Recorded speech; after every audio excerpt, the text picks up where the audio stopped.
Uh, Fishing. The so-called relaxing hobby that's supposed to connect you with nature, bring you peace, and maybe even put dinner on the table. It's romanticized in paintings, cherished in old stories, and hyped as the ultimate bonding activity. But let's face it, fishing can be really exhausting and downright frustrating at times. From tangled lines to endless waiting, let's dive into everything hilariously wrong with fishing. Sorry to interrupt, but ignoring the subscribe button, that's the biggest missed catch of the day. Ah, thanks. The waiting game from hell. Fishing is often marketed as a serene, relaxing pastime. But they don't tell you that it's also about waiting endlessly. Hours of staring at the water, watching absolutely nothing happen. At some point, you're not even sure if there are fish in there or if they're just mocking you from beneath the surface. The peaceful vibe quickly turns into a battle of wills. You versus nature. Spoiler, nature usually wins. The early morning wake-up call. Apparently, fish only bite in the early hours of the morning. Why is that?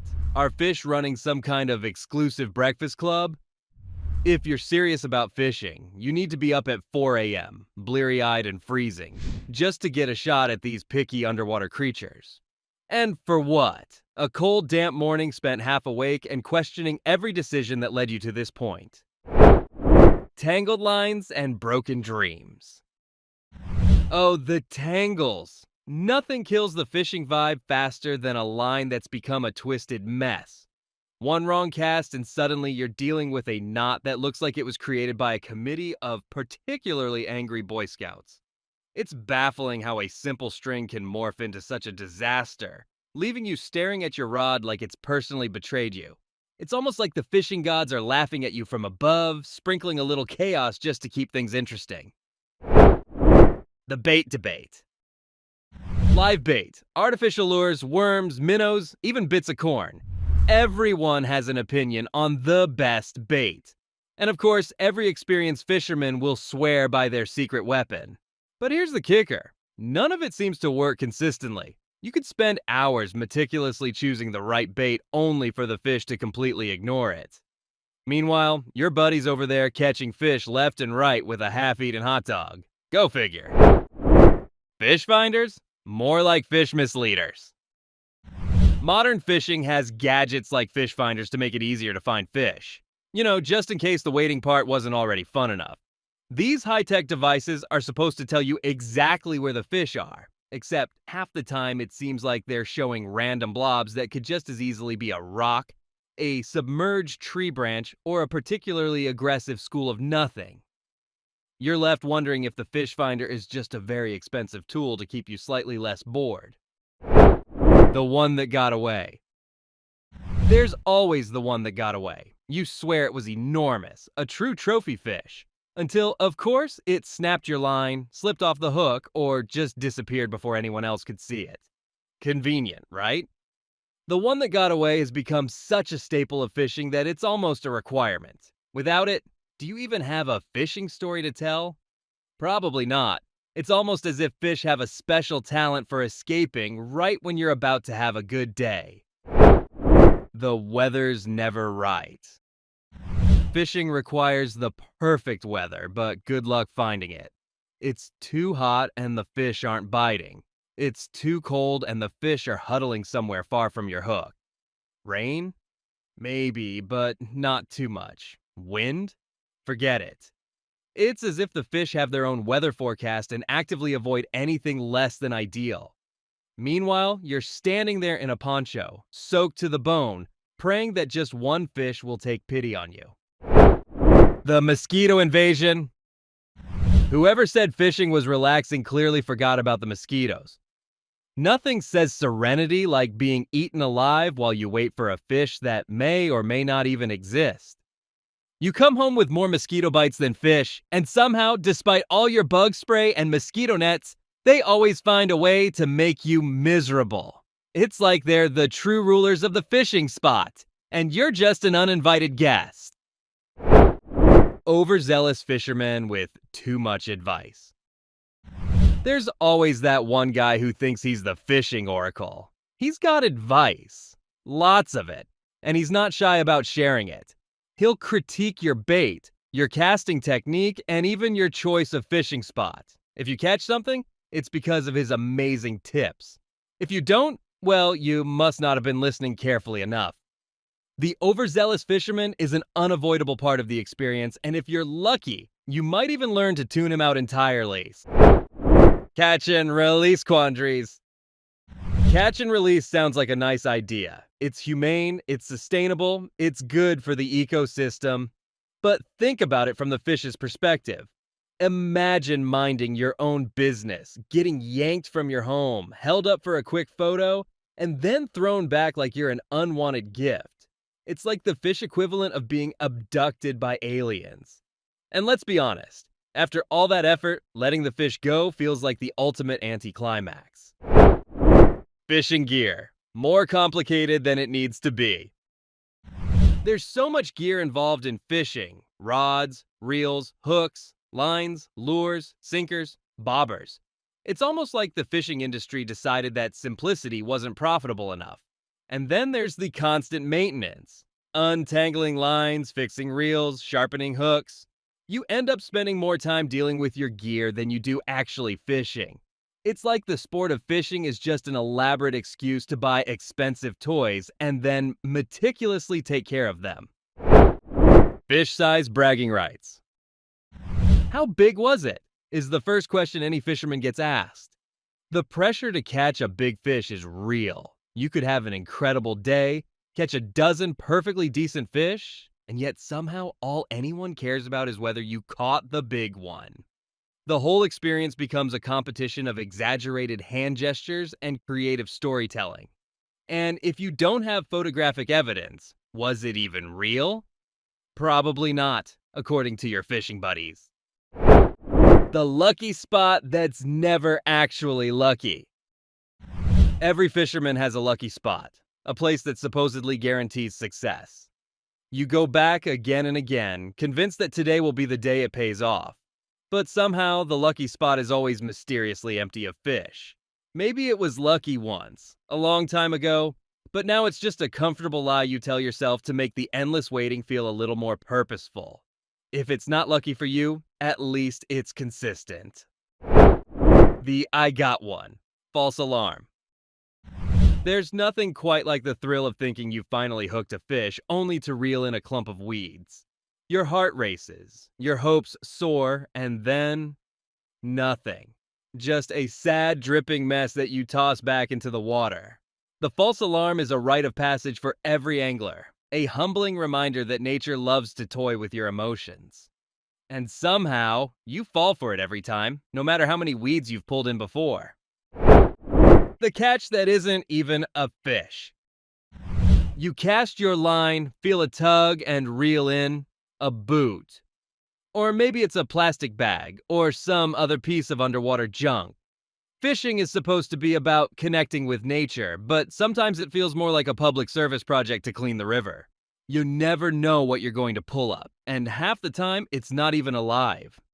Nothing quite beats the disappointment of thinking you've got a big catch only to find out it's someone's lost shoe from 1993. The hot tip that never works. I heard they're biting like crazy over at the lake. We've all heard the hot tip. A secret fishing spot or the perfect lure that's supposedly foolproof. And of course, you follow that tip, convinced today will be different. Spoiler alert, it's never different. You end up in the same boat, pun intended, staring at empty water, wondering why you fell for it yet again. The fish have their own agenda, and they're not sharing it with anyone, no matter how reliable your source may be. The catch ratio. You versus the guy next to you. Fishing is supposed to be a solitary activity, but let's be honest, it's hard not to compare yourself to the guy next to you. There's always that one person who's pulling in fish after fish while you're just sitting there, line in the water, trying not to look too jealous. You can't help but think, what does he know that I don't? Maybe it's the bait, maybe it's the spot, or maybe the fish just like him better. Whatever it is, the uneven catch ratio can really mess with your ego. The endless need for snacks. Fishing may not require a lot of physical effort, but one thing's for sure. It makes you incredibly hungry. Hours by the water demand snacks, lots of them. You start with a cooler full of chips, sandwiches, and drinks, but before long, you're down to your last granola bar, rationing it like it's your last meal on a deserted island. It's hard to tell if the fish or the snacks are the real prize. By the end of the day, you're as focused on your dwindling snack supply as you are on catching anything in the water. The fish story pressure. Fishing comes with an unspoken rule. You've got to have a story. Whether it's the biggest fish you almost caught, the epic struggle with a mysterious creature, or the hilarious mishap involving an unexpected dive into the lake, the pressure to come back with a tail is real. And if nothing exciting happens? Well, let's just say the line between truth and fiction gets a little blurry. After all, a fishing trip without a good story is just a day of sitting around staring at water, and nobody wants to hear about that. The slippery fish escape act. Finally catching a fish feels like a monumental victory until you try to get it off the hook. Fish are slippery, wriggly, and seem to have a personal vendetta against staying caught. One wrong move, and they're back in the water, free as ever, while you're left with nothing but a wet hand and a defeated sigh. It's as if they've been practicing their escape act for this very moment. Sometimes you wonder if the fish tell stories about the one human that got away to their friends back in the lake. Unexpected gear malfunctions. You could have the most expensive gear on the market, but that doesn't make you immune to fishing disasters. Reels jam, rods snap, and hooks mysteriously vanish. It's like your gear has a secret agreement to fall apart at the worst possible time. One minute, you're reeling in what feels like a prize catch, and the next, your rod is in two pieces and your line is drifting away. Fishing gear malfunctions are the universe's way of keeping you humble, just in case you thought you had it all figured out. The perfect cast. There's something magical about the idea of a perfect cast. The line flying out, landing gently on the water, the bait sinking to exactly the right depth. In reality, casting is a lot less elegant. The line gets caught on branches, tangled in weeds, or just lands in a sad heap a few feet in front of you. And let's not forget the embarrassing moments when your hook ends up in someone else's fishing hat. It's like the perfect cast exists only in fishing shows and your imagination, while in real life, it's a series of awkward flops and frustrated sighs. Unwanted guests, ducks, turtles, and random critters. Fishing isn't always a solitary endeavor. Sometimes you get unwanted company. And no, we're not talking about other fishermen. Ducks, turtles, and other curious critters often mistake your bait for a free meal. You're left with a moral dilemma. Reel in quickly and scare them off, or let them ruin your chances of catching anything worthwhile. Plus, trying to shoo away a territorial swan without falling into the water is a special kind of humiliation. The wildlife seems to have a much better time fishing than you do. The weather change mid-trip. You checked the forecast, you dressed accordingly, and you were ready for a perfect fishing day. Then, out of nowhere, the weather turns on you. Sunny skies suddenly make way for torrential rain, or a calm day becomes a windy nightmare. Fishing in unpredictable weather is like playing nature's version of gotcha. And there you are, struggling to keep your balance, trying to shield your bait, and wishing you'd stayed home with a nice hot coffee instead of battling the elements for the chance to catch a fish. Bait thieves. The fish you never catch. Sometimes you feel a little nibble, you get excited, you set the hook, and nothing. You reel in your line to find that your bait is gone, expertly stolen by the fish without leaving a trace. It's almost impressive how skilled they are at avoiding capture while enjoying a free meal. It's as if these fish have PhDs in bait removal. After the third or fourth time, you start to wonder if they're just playing with you for their own amusement. Meanwhile, you're left rebaiting your hook, muttering under your breath like a defeated cartoon villain. And there you have it. Do you like fishing, and what's the biggest fish you have caught? Let me know down below. Thanks for watching, and see you in the next video.